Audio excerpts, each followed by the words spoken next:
ಪಿತನ ಸುತನ ಮತ್ತು ಪವಿತ್ರಾತ್ಮರ ನಾಮದಲ್ಲಿ ಆಮೆನ್. ಪ್ರಸನ್ನ ವೇಳೆ ಇದು, ಪ್ರಸನ್ನ ವೇಳೆ ಇದು, ಅಭಿಷೇಕದ ಸಮಯ. ಕ್ರಿಸ್ತನ ಸಾಕ್ಷಿಯಾಗಿ ಮಾರ್ಪಡುವ ಸಮಯ. ಕ್ರಿಸ್ತನ ಸಾಕ್ಷಿಯಾಗಿ ಮಾರ್ಪಡುವ ಸಮಯ. ಪ್ರಭು ಕ್ರಿಸ್ತರಲ್ಲಿ ಆತ್ಮೀಯ ಸಹೋದರ ಸಹೋದರಿಯರೇ, ಈ ದಿನದ ಮುಂಜಾನೆಯ ಜೀವಸ್ವರ ಕೀರ್ತನೆಗಳು 4. ನಿನ್ನೆ ದಿನ ಕೀರ್ತನೆ 3 ಓದಿದೆವು. ಅದು ಶತ್ರು ಬಾಧಿತನ ಸುಪ್ರಭಾತ ಗೀತೆ. ಶತ್ರುಗಳಿಂದ ಬಾಧಿಸಲ್ಪಟ್ಟವನು ಮುಂಜಾನೆ ಎದ್ದು ದೇವರಿಗೆ ಮಾಡುವಂತ ಒಂದು ಸಮರ್ಪಣೆಯ ಕೀರ್ತನೆ. ಇದು ಶತ್ರು ಬಾಧಿತನ ಸಂಧ್ಯಾ ವಂದನೆಯ ಕೀರ್ತನೆ.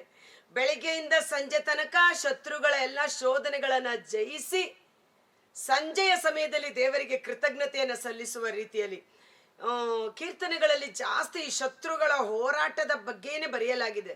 ಕಾರಣ ದಾವೀದ ತನ್ನ ಜೀವಮಾನ ಕಾಲದಲ್ಲಿ ಎದುರಿಸಿದ ಶತ್ರುಗಳ ಹೋರಾಟ, ಆ ಎಲ್ಲಾ ಹೋರಾಟದಲ್ಲಿ ಸರ್ವೇಶ್ವರನಾದ ದೇವರು ತನ್ನೊಂದಿಗಿದ್ದು ಜಯವನ್ನ ಸಾಧಿಸಿದ ಒಂದು ಕೃತಜ್ಞತೆಯ ಕೀರ್ತನೆಗಳಾಗಿ ಇದನ್ನು ಬರೆದಿರುವುದನ್ನು ನಾವು ನೋಡುತ್ತೇವೆ.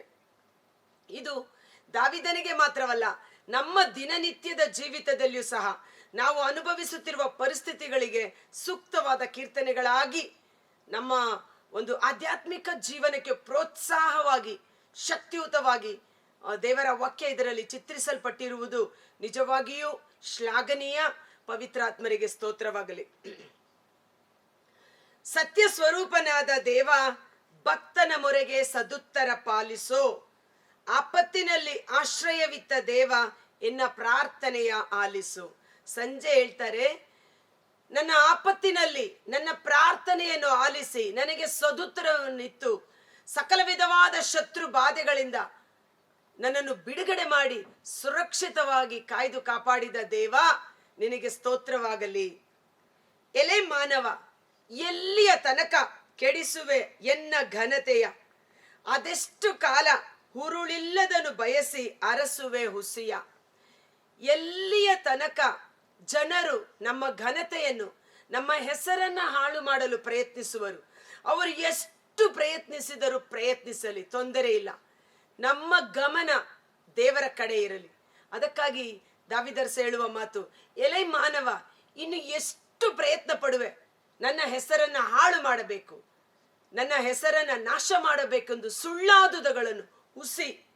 ಅದೆಷ್ಟು ಕಾಲ ಹುರುಳಿಲ್ಲದನ್ನು ಬಯಸಿ ಅರಸುವೆ ಹುಸಿಯ.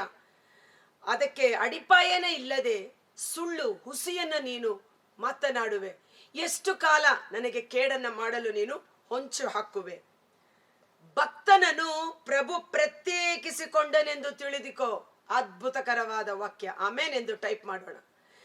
ದೇವರು ತನ್ನ ಭಕ್ತರನ್ನು ಪ್ರತ್ಯೇಕಿಸಿದ್ದಾರೆ, ಅವರಿಗಾಗಿ ಆಯ್ಕೆ ಮಾಡಿಕೊಂಡಿದ್ದಾರೆ. ತನ್ನ ಅಭಿಷಕ್ತರನ್ನು, ತನ್ನ ಸೇವಕರನ್ನು, ತನ್ನ ಭಕ್ತರನ್ನು ದೇವರು ಪ್ರತ್ಯೇಕಿಸಿಕೊಂಡಿದ್ದಾರೆ. ಯೋಹಾನ 15:16 ನೀವು ನನ್ನನ್ನು ಆಯ್ಕೆ ಮಾಡಿಕೊಳ್ಳಲಿಲ್ಲ, ನಾನೇ ನಿಮ್ಮನ್ನು ಆಯ್ಕೆ ಮಾಡಿಕೊಂಡಿದ್ದೇನೆ. ಯೋಹಾನ 15:18 ನಿಮ್ಮನ್ನು ಈ ಲೋಕದಿಂದ ನಾನು ಬೇರ್ಪಡಿಸಿದ್ದೇನೆ, ನನಗಾಗಿ ನಿಮ್ಮನ್ನು ಮೀಸಲಾಗಿಸಿಕೊಂಡಿದ್ದೇನೆ, ಪ್ರತ್ಯೇಕಿಸಿಕೊಂಡಿದ್ದೇನೆ.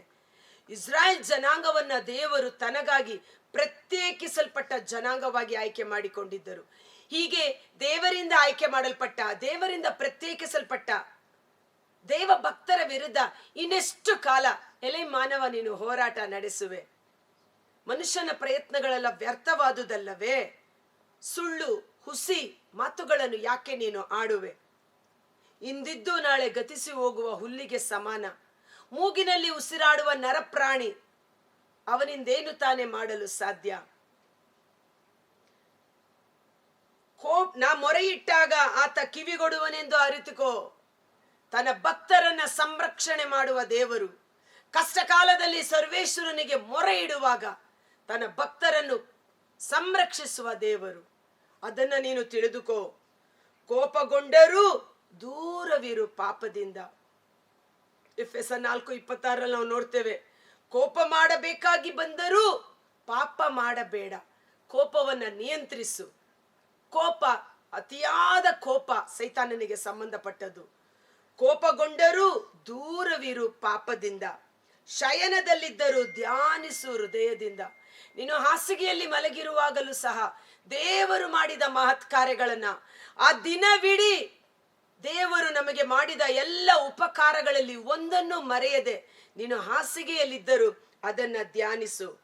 ಅರ್ಪಿಸಿರಿ ಯೋಗ್ಯ ಬಲಿಗಳನ್ನೇ, ಇಡಿರಿ ಪ್ರಭುವಿನಲ್ಲಿ ಭರವಸೆ. ದೇವರಿಗೆ ಯೋಗ್ಯ ಬಲಿ, ದೇವರಿಗೆ ಸಂಧ್ಯಾ ವಂದನೆ, ಕೃತಜ್ಞತಾ ಸ್ತುತಿ ಸ್ತೋತ್ರಗಳನ್ನ ಸಲ್ಲಿಸಿ ಪ್ರಭುವಿನಲ್ಲಿ ಭರವಸೆ ಇಡಿ. ನರಮಾನವರಲ್ಲಿ ವಿಶ್ವಾಸವಿಡುವುದಕ್ಕಿಂತ ದೇವರಲ್ಲಿ ವಿಶ್ವಾಸವಿಡುವವನು ಧನ್ಯನು. ರಾಜರುಗಳಲ್ಲಿ ವಿಶ್ವಾಸವಿಡುವುದಕ್ಕಿಂತ ದೇವರಲ್ಲಿ ವಿಶ್ವಾಸವಿಡುವವನು ಧನ್ಯನು. ಒಳಿತು ಮಾಳ್ಪರೆಲ್ಲಿ ಎಂದು ಕೇಳುತ್ತೀಯರು ಜನತೆ, ಬೆಳಗಿಸಲಿ ನಮ್ಮನ್ನು ಓ ಪ್ರಭು ನಿನ್ನ ಮೊಗದ ಘನತೆ. ಜನರು ನಮಗೆ ಎಲ್ಲಿ ಒಳಿತನ್ನು ಮಾಡುತ್ತಾರೆ, ನಮಗೆ ಒಳ್ಳೆಯದನ್ನು ಮಾಡುವವರು ಯಾರು, ನಂಬಿಗಸ್ತರು ಯಾರೂ ಇಲ್ಲವಲ್ಲ ಎಂದು ಪೇಚಾಡುವಂತ ಪರಿಸ್ಥಿತಿ. ಯಾರನ್ನು ನಾನು ನಂಬಲಿ? ಹೌದಲ್ವಾ? ಜೊತೆಗಿರುವ ಸ್ನೇಹಿತರನ್ನು ನಂಬಲೋ, ಒಡ ಹುಟ್ಟಿದ ಸಹೋದರ ಸಹೋದರನ್ನು ನಂಬಲೋ, ಒಳಿತು ಮಾಡ್ಪರೆಲ್ಲಿ ನಾನು ಯಾರನ್ನು ನಂಬಲಿ ದೇವಾ? ಆದರೆ ನನ್ನ ನಂಬಿಕೆ ಸಂಪೂರ್ಣವಾಗಿ ಸರ್ವಶಕ್ತನಾದ ದೇವರಲ್ಲಿ ಇಟ್ಟಿದ್ದೇನೆ. ನಿನ್ನ ಮೊಗದ ಘನತೆಯಿಂದ ನಮ್ಮನ್ನ ಬೆಳಗಿಸು ಅಂದರೆ ಸರ್ವೇಶ್ವರನ ಮುಖಕಾಂತಿ, ದೇವರ ಮುಖಕಾಂತಿಯ ಪ್ರಸನ್ನತೆಯಿಂದ ನಮ್ಮನ್ನು ಆಶೀರ್ವದಿಸು ಎಂದು ಅರ್ಥ. ಬೆಳಗಿಸಲಿ ನಮ್ಮನ್ನು ಓ ಪ್ರಭು ನಿನ್ನ ಮೊಗದ ಘನತೆ ಅನ್ನುವಾಗ ನಮಗೆ ನೆನಪಾಗುವಂತ ವಾಕ್ಯ ಸಂಖ್ಯಾಕಾಂಡ 6 ವಚನ 22ರಿಂದ. ಸರ್ವೇಶ್ವರ ಮೋಶೆಗೆ ಹೀಗೆಂದರು, ನೀನು ಆರೋನನಿಗೂ ಅವನ ಮಕ್ಕಳಿಗೂ ಹೀಗೆ ಆಜ್ಞಾಪಿಸು, ನೀವು ಇಸ್ರಾಯೇಲರನ್ನು ಆಶೀರ್ವದಿಸುವಾಗ ಈ ಪ್ರಕಾರ ಹೇಳಬೇಕು, ಸರ್ವೇಶ್ವರ ನಿಮ್ಮನ್ನು ಆಶೀರ್ವದಿಸಿ ಕಾಪಾಡಲಿ, ಆಮೇನ್. ಸರ್ವೇಶ್ವರ ಪ್ರಸನ್ನ ಮುಖದಿಂದ ನಿಮ್ಮನ್ನು ನೋಡಿ ನಿಮಗೆ ದಯ ತೋರಲಿ. ನಿನ್ನ ಮೊಗದ ಕಾಂತಿ, ನಿನ್ನ ಮೊಗದ ಘನತೆ, ಯೇಸುವಿನ ಮುಖ ಪ್ರಸನ್ನತೆ. ಅದಕ್ಕೆ ಇಲ್ಲಿ ನೋಡಿ, ಸರ್ವೇಶ್ವರ ಪ್ರಸನ್ನ ಮುಖದಿಂದ ನಿಮ್ಮನ್ನು ನೋಡಿ ನಿಮಗೆ ದಯ ತೋರಲಿ. ಸರ್ವೇಶ್ವರನ ಕೃಪಾ ಕಟಾಕ್ಷ ಶಾಂತಿ ನಿಮ್ಮ ಮೇಲೆ ನೆಲೆಸಲಿ. ದೇವರ ಮುಖ ಪ್ರಸನ್ನತೆ ನಮ್ಮ ಮೇಲೆ ಇರಬೇಕು. ದೇವರ ಮುಖ, ದೇವರ ಕಣ್ಣುಗಳು ನಮ್ಮ ಕಡೆಗೆ ತಿರುಗಬೇಕು. ಅವರ ಕೃಪಾ ಕಟಾಕ್ಷ ಸದಾಕಾಲ ನಮ್ಮ ಮೇಲಿರಲಿ. ಧಾನ್ಯ ದ್ರಾಕ್ಷಿಗಳ ಸುಗ್ಗಿ ಸಂತಸಕ್ಕಿಂತಲೂ ಮಿಗಿಲಾದ ಆನಂದ ತುಂಬಿಸಿರುವೆ ನೀ ನನ್ನ ಎದೆಯೊಳು. ದಾವೀದ ಅರಸ ಒಬ್ಬ ರಾಜನಾಗಿದ್ದರೂ ಸಹ ಆತ ಹೇಳುವ ಮಾತು, ಸುಗ್ಗಿ ಕಾಲದಲ್ಲಿ ರೈತನು ಸಂಪೂರ್ಣ ಬೆಳೆಯನ್ನ ಕೊಯ್ದು ದವಸ ಧಾನ್ಯಗಳ ರಾಶಿ ಹಾಕಿರುವಾಗ ಅವನ ಹೃದಯದಲ್ಲಿ ಒಂದು ಸಂತೋಷ, ನನ್ನ ಕೈ ಕೆಲಸ ಸಫಲವಾಗಿದೆ, ಪೂರ್ಣ ಬೆಳೆ ಬಂದಿದೆ ಎಂಬುದಾಗಿ. ಆ ಸಂತೋಷಕ್ಕಿಂತಲೂ ತುಂಬಿಸಿರುವೆ ನೀ ಎನ್ನೆದೆಯೊಳು ಆನಂದ. ದೇವರು ಕೊಡುವ ಆನಂದ ಶಾಶ್ವತವಾದದ್ದು. Praise the Lord. ದೇವರು ಕೊಡುವ ಆನಂದ ಎಂಥದ್ದು? ನನ್ನ ಕುರಿ ಹಟ್ಟಿಗಳಲ್ಲಿ ದನಕರುಗಳು ಇಲ್ಲದಿದ್ದರು, ಎಣ್ಣೆ ಮರಗಳಲ್ಲಿ ಉತ್ಪತ್ತಿ ಶೂನ್ಯವಾದರು. ಹಬಕ್ಕುಕ್ಕ 3:17-19. ನನ್ನ ಹೃದಯ ಸಂತಸದಿಂದಿರುವುದು, ನಾನು ಸರ್ವೇಶ್ವರನನ್ನೇ ನಾನು ಕೊಂಡಾಡುವೆನು, ಆತನನ್ನು ಸ್ತುತಿಸಿ ಮಹಿಮೆ ಪಡಿಸುವೆನು. ಅಂತ ಸಮಯದಲ್ಲೂ ನನ್ನ ಹೃದಯ ಸಂತೋಷದಿಂದಿರುವುದು. ಇವತ್ತು ಆ ಸುಗ್ಗಿಗಿಂತಲೂ ದೇವರು ಕೊಡುವ ಆನಂದ ಮಹತ್ತರವಾದುದು. ಆದ ಕಾರಣ ಮಲಗಿ ನಿದ್ರಿಸುವೆನು ನಾ ನಿಶ್ಚಿಂತನಾಗಿ, ಪ್ರಭು ನೀ ಕಾಯುವೆ ಎನ್ನ ಸುರಕ್ಷಿತವಾಗಿ. ಎಂತ ಭರವಸೆ ನೋಡಿ. ನನ್ನ ಸುತ್ತಲೂ ಶತ್ರುಗಳು ಹೋರಾಟ ನಡೆಸುತ್ತಿದ್ದರೂ ನಾನು ನಿಶ್ಚಿಂತನಾಗಿ ನಿದ್ದೆ ಮಾಡಿ ಎದ್ದೇಳುತ್ತೇನೆ. ಕಾರಣ ಪ್ರಭು ನನ್ನನ್ನ ಸುರಕ್ಷಿತವಾಗಿ ಕಾಯ್ದು ಕಾಪಾಡುವವರಾಗಿದ್ದಾರೆ. ದಾವೀದರಸ ಹೇಳ್ತಾನೆ, ಕೊಳ್ಳೆ ಒಡೆಯುವಾಗ ಆ ಕೊಳ್ಳೆಯಲ್ಲಿ ಜನರು ಸಂತೋಷ ಪಡುವುದಕ್ಕಿಂತ ಮಿಗಿಲಾಗಿ ನಿನ್ನ ವಾಕ್ಯದಲ್ಲಿ ನನ್ನ ಹೃದಯ ಆನಂದಿಸುತ್ತದೆ ಎಂಬುದಾಗಿ. ದೇವರು ಕೊಡುವ ಆನಂದವನ್ನ ಯಾರು ಕಸಿದುಕೊಳ್ಳಲಾರರು. ಒಂದು ಕ್ಷಣ ಕಾಲ ನಾವು ನಮ್ಮ ಕಣ್ಗಳನ್ನು ಮುಚ್ಚೋಣ. ಈ ಮುಂಜಾನೆ ವೇಳೆ ನಾವು ಆಲಿಸಿರುವ ಕೀರ್ತನೆ 4, ಶತ್ರು ಬಾಧಿತನ ಸಂಧ್ಯಾ ವಂದನೆ, ನಮಗೆ ದೇವರ ವಾಕ್ಯ ಇನ್ನೂ ಹೆಚ್ಚು ಸ್ಥೈರ್ಯವನ್ನ ನೀಡುತ್ತದೆ. ಈ ಕೊನೆಯ ವಾಕ್ಯ ನೋಡಿ, ಮಲಗಿ ನಿದ್ರಿಸುವೆನು ನಾ ನಿಶ್ಚಿಂತನಾಗಿ, ಪ್ರಭು ಕಾಯುವೆ ಎನ್ನ ಸುರಕ್ಷಿತನಾಗಿ. ಇದಕ್ಕೆ ಕಾರಣ ಏನು? ನಿಶ್ಚಿಂತನಾಗಿ ಮಲಗಲು ನಮಗೆ ಒಂದು ಕಾರಣ ಇದೆ.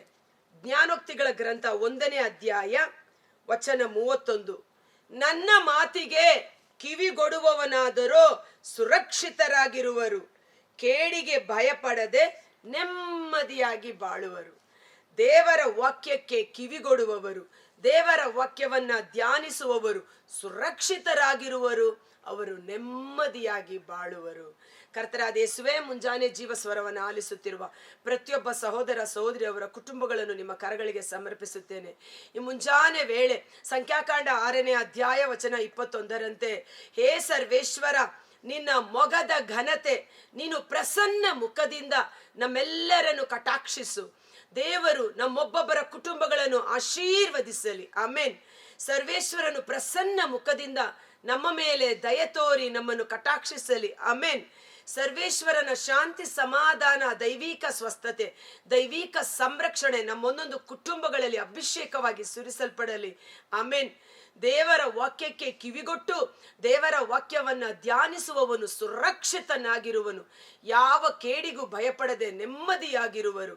ಪ್ರಭು ಯೇಸು ಕ್ರಿಸ್ತರಿಂದ ಬರುವಂತ ದೈವಿಕ ಶಾಂತಿ, ಸಮಾಧಾನ, ಪವಿತ್ರಾತ್ಮನಿಂದ ಬರುವ ಶಾಂತಿ, ಸಮಾಧಾನ, ಆನಂದ, ಸಂತೋಷ ನಮ್ಮ ಋನ್ಮನಗಳಲ್ಲಿ ಆಳ್ವಿಕೆ ಮಾಡಲಿ. ಈ ದಿನ ದೇವರು ನಿಮ್ಮ ಕೈ ಕೆಲಸವನ್ನು ಆಶೀರ್ವದಿಸಲಿ. ಸಕಲ ವಿಧವಾದ ಶತ್ರು ಬಾಧೆಗಳಿಂದ, ರೋಗ ರುಜಿನ ದುರಾತ್ಮಗಳಿಂದ ನಮ್ಮನ್ನು ಬಿಡುಗಡೆ ಮಾಡಿ ದೈವಿಕ ಸ್ವಸ್ಥತೆ, ದೈವಿಕ ಸಂರಕ್ಷಣೆ ನಮ್ಮೊಬ್ಬೊಬ್ಬರ ಶರೀರದಲ್ಲಿ ಕಾರ್ಯ ಮಾಡಲಿ.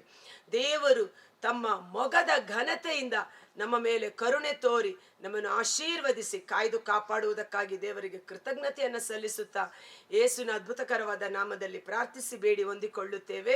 ಆಮೆನ್. God bless you. ದೇವರು ಪ್ರಸನ್ನ ಮುಖದಿಂದ ನಮ್ಮನ್ನು ನೋಡುವವರಾಗಿದ್ದಾರೆ. ಈ ಲೋಕದಿಂದ ನಮ್ಮನ್ನು ಪ್ರತ್ಯೇಕಿಸಿ, ನೀವು ನನ್ನ ಸೊತ್ತು, ನೀವು ನನ್ನ ಸ್ವಂತ ಜನಾಂಗ, ನೀವು ರಾಜ ಯಾಜಕರು, ಪವಿತ್ರ ಪ್ರಜೆ ಎಂದು ನಮ್ಮನ್ನು ಪ್ರತ್ಯೇಕಿಸಿ ಅಭಿಷೇಕಿಸಿ ತನಗಾಗಿ ಮೀಸಲಾಗಿಸಿಟ್ಟುಕೊಂಡಿದ್ದಾರೆ. ಅವರ ಮಕ್ಕಳನ್ನು ಮುಟ್ಟುವವರು ದೇವರ ಕಣ್ಣುಗುಡ್ಡೆಯನ್ನು ಮುಟ್ಟುವಂತೆ. ಆದ್ದರಿಂದ ಧೈರ್ಯವಾಗಿರಿ, ನೆಮ್ಮದಿಯಾಗಿ ಮಲಗಿ ಸುರಕ್ಷಿತವಾಗಿ ಎದ್ದೇಳುವಿರಿ. ದೇವರು ನಮ್ಮೊಂದಿಗೆ. Thank you. ಈ ವಿಡಿಯೋ ಲಿಂಕನ್ನು ಪರರಿಗೂ ಶೇರ್ ಮಾಡಿ ಆಶೀರ್ವಾದವನ್ನು ಹೊಂದಿಕೊಳ್ಳಿ.